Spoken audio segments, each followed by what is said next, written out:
Kal-El and Ra's al Ghul are on a collision course with the fate of the world hanging in the balance. But when the chips are down and the battle lines are drawn, who can the Man of Steel truly trust? Well, let's hop into the pages of Absolute Superman issue number 10 and find out together, shall we? So then, as the book opens up, we're treated to another flashback to Jor-El's early days working the dangerous Red Sun mines back on Krypton. This might not make a lot of sense at first, but I promise thematically it will all end up connecting later. Red Sun mining is a dangerous business. If the Krypton quakes don't get you, then the newest threat will: magna moles. Which are exactly what they sound like, horrifying mole creatures that eat the sunstone that the Kryptonians mine, and because their habitat is quickly being destroyed, they're moving closer and closer to the surface every day, looking to make a meal out of the likes of Jor-El and his people. More on this in a bit though. It's after that we return to planet Earth in the modern era. We see a secret Lazarus research facility nestled right into Greenland begin to come under attack by Superman. It's this facility that just so happens to be housing the currently kidnapped Jimmy Olsen, or should I say Timmy Olsen. That's what Lazarus's owned state media is calling him. Geez, you guys run the whole world, have more money than God, and you don't care about getting the story straight, huh, man? This is exactly why Agent Lois Lane lets it loudly be known that she hates journalists, huh? Now, even though Superman is going all out attacking the base right now in a cool artistic flourish, we don't actually see him directly until later on in the book. Instead, we see this event through the eyes of others. Like the head of the Lazarus Corporation, Ra's al Ghul, who apparently has used Brainiac's know-how to pick this place as the perfect arena for a showdown with the Man of Steel. Christopher Smith, the Peacemaker, is also there looking to redeem himself from his failure in the previous issue. What's really cool about having the three main villains of this series all together in one room is that we see there's no love lost between these guys. There's actually a hell of a divide in the pecking order. Brainiac's the smart one, so naturally he thinks he's in charge. Ra's has all the money, so he thinks he's in charge, and Christopher Smith doesn't actually know who to listen to. Now, it's not just Superman taking part in this big action-packed rescue mission. As we can see, Primus and the rest of the Omega Men have also come along on this mission, which makes sense. Jimmy was one of their own beloved agents, and they've been looking to take the fight to Ra's for a while. Lois, we can see, actually goes out of her way to try and rescue Jimmy from all of the chaos, but before she can actually reach Primus, the two of them end up getting cut off by Peacemaker. It's from here Superman actually takes over with the internal monologues, saying how as it stands right now, Christopher Smith might very well be the most dangerous man on Earth, a mentally ill madman, rewarded for killing, outfitted with a kryptonite heart and more weapons than you can shake a stick at. Clark barely survived his run-in with this guy in the last issue, but there was a big difference. Superman was hurt that time around. Now he's 100%. And despite how dangerous Chris Smith might be, Superman is able to defeat him in about 9 seconds before ultimately revealing a super awesome hero shot of a red blazing Superman standing high like some sort of avenging angel. And honestly, you know, the whole avenging angel allegory isn't too far off.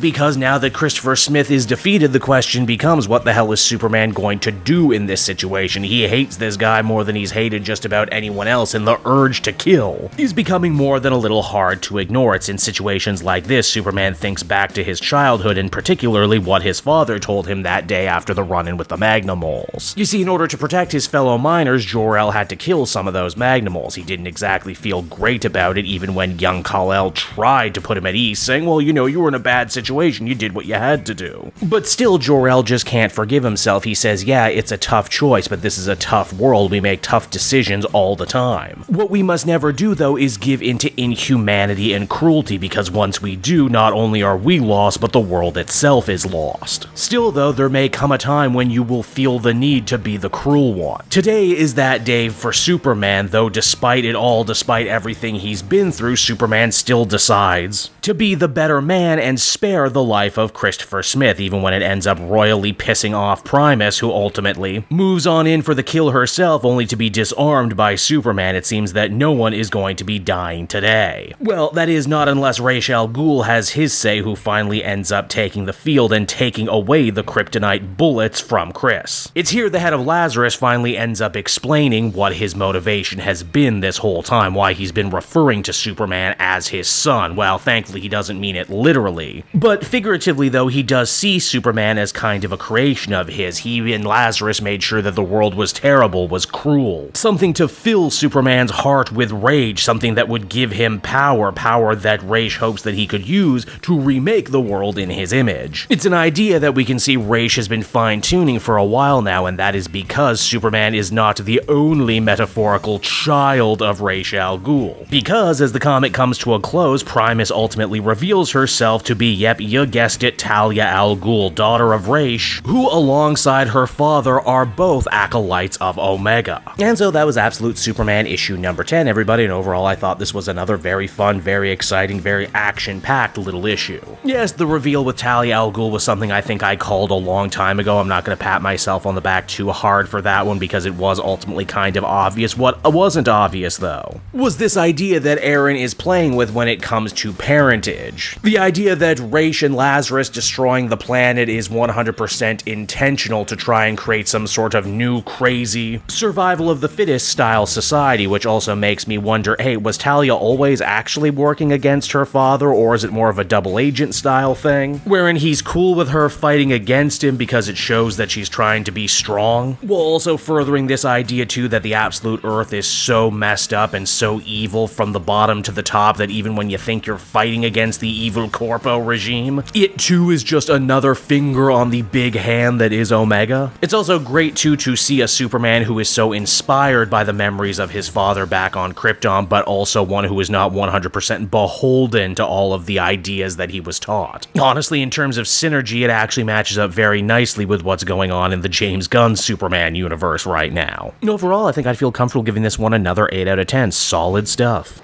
Hey there everyone, it's your old pal Cape Joel again, thanking you so much for watching to the end of the video. I hope you enjoyed it, and if you did, why not check out my Amazon link down in the description. Yes, that's right, the Cape Joel channel officially has its own Amazon storefront now. You can pick up a comic or anything else for that matter, and if you did, you'd really be helping me in the channel. So with that out of the way everyone, I will see you again next time. Bye-bye.